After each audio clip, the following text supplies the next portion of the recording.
Shalom, selamat pagi Bapak Ibu, Saudara-saudari, teman-teman presbiter Jemaat Bethel Waisapa Tengah, Jemaat Tuhan, juga saudara-saudara seiman yang berkenan mengambil bahagian dalam persekutuan pagi ini, yang sama saya kasih dalam kasih Yesus Kristus. Kita sepakat bahwa hidup ini adalah anugerah. Kita melewati satu usbu dengan segala pengalaman iman bukan karena kita hebat, tapi semata-mata penyertaan dan pemeliharaan Tuhan. Dia menolong kita melewati tantangan, pergumulan, dan jika pagi hari ini kita ada di hadiratnya, di magdisnya yang kudus, di rumahnya, saya pikir itu bagian dari hikmat yang Tuhan beri. Karena kita punya banyak agenda, kita punya banyak kegiatan, tapi Tuhan menolong kita untuk mengingat sabdanya. Hukum yang keempat, ingatlah dan kuduskanlah hari Sabat. Kira-kira itu masih berlaku kok untuk kita zaman sekarang ini. Hukum yang keempat Sekali lagi ada banyak pilihan. Ada banyak aktivitas yang bisa kita kerjakan di hari Minggu. Tapi Tuhan menolong kita bahwa hidup ini adalah pemberiannya. Tidak ada cara lain untuk membalas kebaikannya kecuali mengangkat hati, menaikkan syukur, mengingat dan melakukan firman-Nya. Bapak Mama, saudara-saudaraku, saya 20 lebih tahun di Flores. 2016 April kembali ditempatkan di Kupang. Pada malam Natal tahun 2016, selesai di lampu merah, menjajakan berbagai hal, kumpul botol-botol minuman yang bekas. Kami berhenti dan bertanya, kenapa sampai malam ini masih ada di sini? Ini bagian dari kelompok rentan, kelompok yang terpinggirkan, yang terabaikan.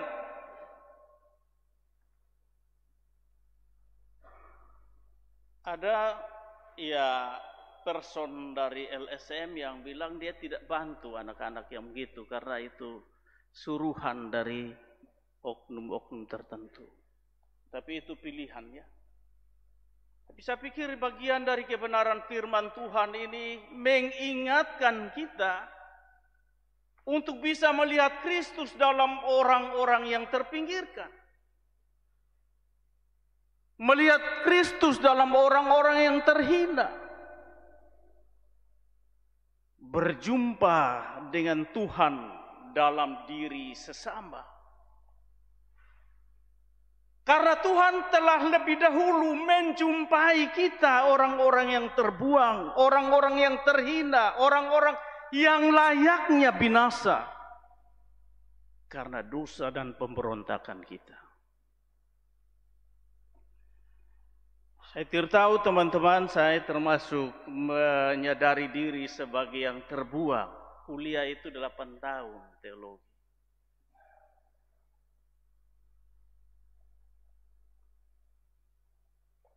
Tapi Tuhan melayakkan.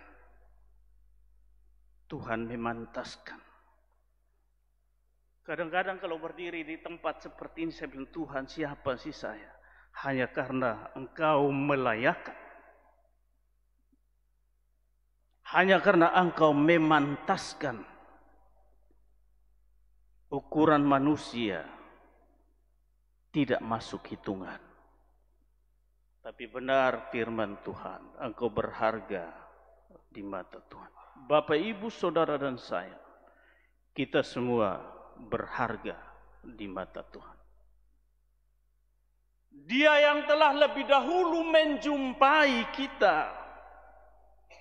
Karena itu, sebagai pengikut-pengikutnya, dia mengingatkan kita untuk berjumpa dengan dia yang mengidentifikasi diri dengan orang-orang yang tidak diperhitungkan oleh dunia.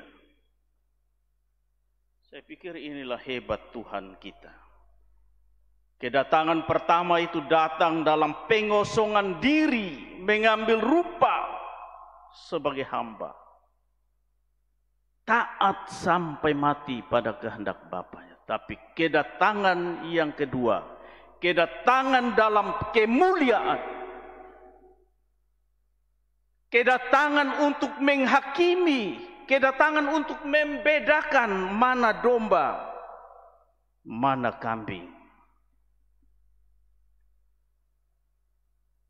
Pikir secara hidup kita tidak lama, Bapak. Alkitab bilang begitu, kalau 70 itu luar biasa. Lebih dari 70 itu yang sisa penderitaan. Tapi dalam kesementaraan hidup yang Tuhan masih anugerahkan, Dia memanggil kita untuk terus meneladani Dia. Dia memanggil kita untuk terus belajar melakukan kehendak Dia. Selalu saya katakan, Bapak Mama, Tuhan memberi kehendak-Nya bukan untuk kepentingan Dia. Tuhan memberi kehendak-Nya bagi kita untuk kepentingan kita. Ketika kita melakukan, ada sukacita, ada kebahagiaan, dan nama Tuhan dipermuliakan. Coba kita melakukan hal-hal yang tidak berkenan, mencuri misalnya, atau menipu. Di dalam ini tertuduh, tersiksa tiap saat. Tapi coba melakukan kebaikan, ada sukacita, nama Tuhan dipermuliakan. Karena Tuhan bilang, kamu tidak sembah aku pun batu-batu, bangku-bangku menyembah aku. Karena itu dalam kebenaran firman Tuhan selalu, antara lain dalam Amos pasal 5 ayat 4 dan 6, dia bilang, carilah aku maka kamu akan hidup. Carilah Tuhan maka kamu akan hidup. Jadi saya pikir ada di hadirat Tuhan sebagai bagian dari mencari Tuhan dan belajar untuk memberlakukan kehendak-Nya. Bapak, Mama, saudara-saudaraku yang terkasih, bacaan kita memberi kesaksian bahwa di masa penghakiman terakhir itu, sekali lagi Tuhan akan menghakimi umatnya. Di sebelah kanan, kambing di sebelah kiri. Tapi saya tidak bermaksud yang duduk di mimbar sebelah kiri ini kambing dan di sebelah. Tidak bermaksud begitu juga, dan Bapak Mama yang duduk sebelah kanan itu domba, di sebelah kiri kambing. Tidak. Tidak. Para domba digambarkan sebagai umat yang baik. Umat yang terus belajar melakukan, menerapkan kehendak-Nya dalam hidup dan siara imannya. Dan umat yang memberlakukan hal-hal yang baik ini akan menerima kerajaan yang ditentukan oleh Allah sendiri. Bapak Mama bayangkan, Allah yang menentukan. Sedangkan para kambing menggambarkan umat yang jahat dan akan dihukum dalam api kekal bersama iblis dan malaikat-malaikatnya. Bapak Mama kekasih Tuhan, melalui perumpamaan ini Yesus sesungguhnya mau membuka rahasia penghakiman terakhir itu. Bahwa manusia akan dipisahkan dalam dua kelompok besar. Kelompok kepunyaan Allah. Mereka ini akan memperoleh apa yang Tuhan sediakan, yakni kerajaan-Nya. Dan yang kedua, kelompok yang bukan milik kepunyaan Allah. Upah yang diperoleh adalah mengalami hukuman yang kekal. Bapak, Mama, saudara-saudari, pertanyaannya ialah, apakah dasar penghakiman Tuhan itu? Dasar penghakiman itu terletak pada tindakan mengerjakan hal-hal yang baik, mengerjakan hal-hal yang benar kepada sesama. Terutama memberi makan orang yang lapar, memberi minum mereka yang haus, memberi tumpangan kepada orang asing, mengunjungi yang sakit dan terpenjara. Saya lihat teman pelayan di Betel Oisapa Tengah ini selalu posting dorong ada dengan orang-orang sakit di rumah sakit, bersama dengan teman-teman presbiter yang lain. Itu yang Tuhan ingini. Dan Betel ini juga sejak dulu selalu punya jadwal untuk ada dengan orang-orang yang terpenjara. Bagian dari memperhatikan orang-orang yang tidak diperhatikan. Bagian dari memperhatikan orang-orang yang terabaikan, terpinggirkan. Singkatnya, pelayanan kepada orang-orang yang tersingkir atau orang-orang yang tampias, orang miskin, hina, dan menderita. Bentuk pelayanan kepada orang tersingkir, miskin, hina, dan menderita begitu penting di mata Tuhan. Mendapat perhatian utama dari Tuhan. Sebab pelayanan yang demikian mengerjakan hal-hal yang baik dan benar kepada Yesus. Ayat 35 sampai 40. Dan ketika kita tidak mengerjakannya, sama seperti kita membelakangi Dia dan kehendaknya. Seperti yang dipraktekkan oleh kelompok kambing. Ayat 42 sampai 45. Pelayanan yang demikian tanpa disadari merupakan pelayanan kepada Yesus. Dua kelompok ini juga kaget ya. Kalau Thompson pernah lihat Yesus secara fisik. Tapi itulah Yesus, Tuhan yang kita imani. Dia tidak terselami oleh akal. Dia bisa datang dalam rupa hamba. Dia datang dalam rupa orang-orang yang terabaikan, yang terpinggirkan. Karena itu pelayanan kepada kelompok rentan, terpinggirkan, merupakan pelayanan kepada Yesus. Sekali lagi, Yesus ternyata mengidentifikasi diri dengan orang-orang yang tampias, miskin, hina, dan menderita. Wajah Yesus hadir dalam diri kaum yang tersingkirkan. Yesus ada dalam hidup mereka yang ditempatkan di pinggiran perhatian mata hati banyak orang. Maka melayani kaum terpinggirkan merupakan pelayanan kepada Yesus. Saya pikir Betel Oisapa Tengah melakukan banyak hal yang Tuhan kehendaki. Punya PPA, bagian dari memberi perhatian kepada anak-anak, kelompok rentan, miskin.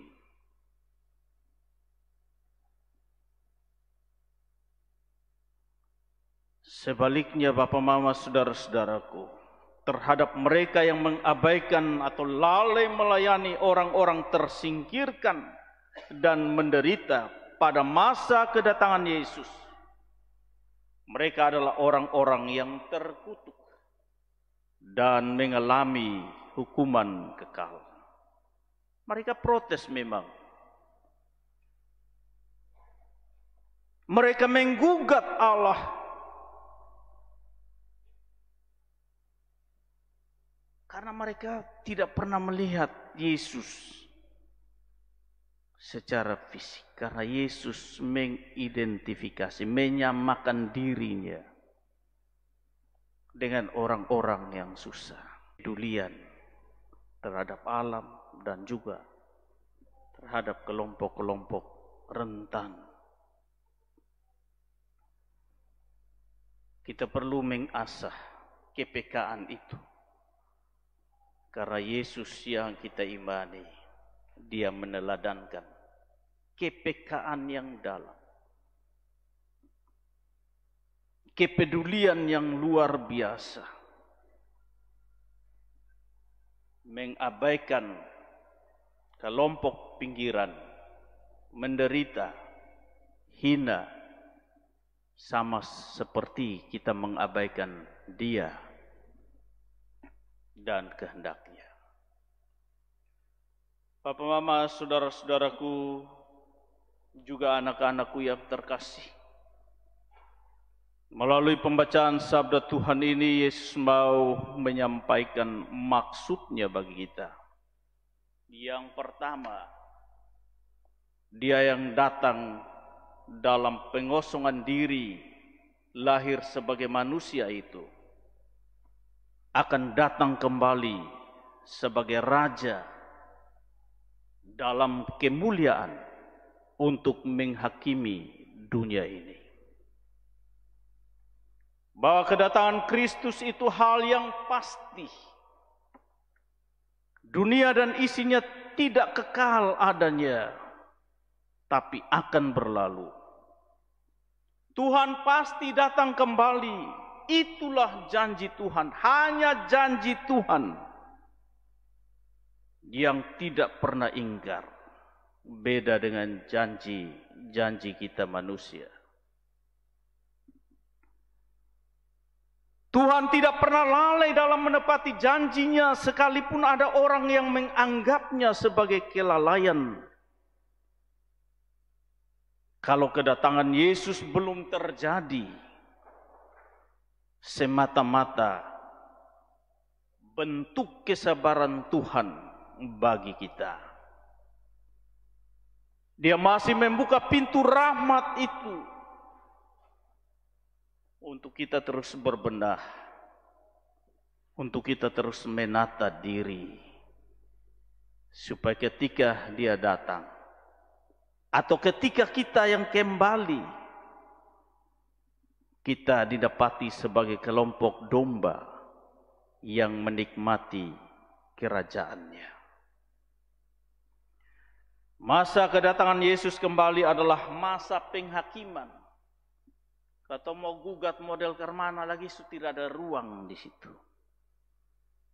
Jadi pakai kesempatan hidup yang Tuhan masih beri. Tidak ada perbuatan manusia yang lolos dari pertanggungjawaban di hadapan Tuhan. Sekali lagi, selagi masih ada kesempatan, mari kita isi hidup ini secara benar, menata hati, mengasah kepekaan, supaya mampu melihat Kristus dalam kelompok orang-orang yang terpinggirkan. Kita mampu mengisi hidup secara bermakna dan bernilai di hadapan Tuhan dan sesama. Yang kedua, anugerah keselamatan Allah dalam Yesus harus jadi daya bagi kita untuk melayani, dan anugerah Allah yang sudah kita terima melalui karya penebusan Yesus Kristus. Namun iman yang sejati harus melahirkan perbuatan nyata, menjadi saluran berkat bagi sesama, terutama bagi kaum tersingkir, miskin, hina, dan menderita. Kita tidak kekurangan karena perkara jadi berkat bagi sesama. Sebab menjadikan hidup kita sebagai saluran berkat bagi sesama bukan kehendak kita, tapi yang menjepit, yang menggenggam hanya untuk diri. Dia ibarat saluran yang mampet dan meracuni dirinya sendiri. Bapak, mama, saudara-saudaraku, melayani sesama yang tersingkir, miskin, hina, dan menderita adalah bentuk pelayanan dan perjumpaan kita dengan Yesus. Wajah Yesus terlihat di antara orang-orang yang terlupakan, orang-orang yang compang-camping, miskin, dan terhina.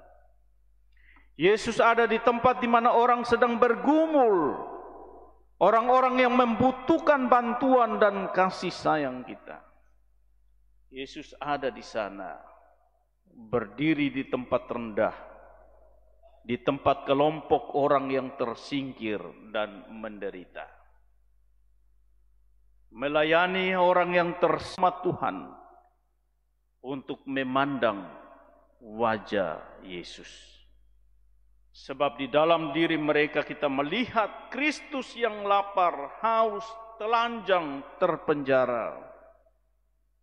Yang bisa kita selamatkan dengan melayani kaum yang tersingkir itu, yang hina itu, sesungguhnya menjadi nyawa kita sendiri yang akan diselamatkan di masa penghakiman nanti. Bapak, mama, saudara-saudari, anak-anakku yang terkasih, pelajaran utama dari perumpamaan hari ini adalah mengetahui tentang Yesus dan beriman kepada Yesus tidaklah cukup. Sebagai umatnya, kita harus menunjukkan iman itu dalam perbuatan seperti surat Yakobus, iman tanpa perbuatan adalah mati. Dengan demikian muliaan terhadap sesama saat ini, saat Tuhan masih mempercayakan kehidupan itu. Yesus tidak pernah jauh dan terpisah di sorga sana. Ia ada di dalam diri kita, dalam wujud kehadiran sesama yang tersingkir itu, yang menderita itu. Melihat Yesus di antara kita sebagai sesama manusia, terutama di dalam diri kaum terpinggirkan itu, sesungguhnya itulah harta karun dari orang-orang percaya. Keselamatan kita terikat dalam misteri atau rahasia anugerah pengorbanan Kristus. Anugerah keselamatan dalam Yesus itu dirayakan dalam perjumpaan kita dengan dan di dalam diri mereka yang terpinggirkan. Dan kepada setiap orang percaya masa kini, kepada Bapak, Ibu, Saudara, dan saya, Yesus mau mengatakan sesungguhnya semua yang kamu perbuat untuk salah seorang dari saudaraku yang paling hina ini, kamu telah melakukannya untuk aku. Tuhan memberkati kita dengan firman-Nya. Amin.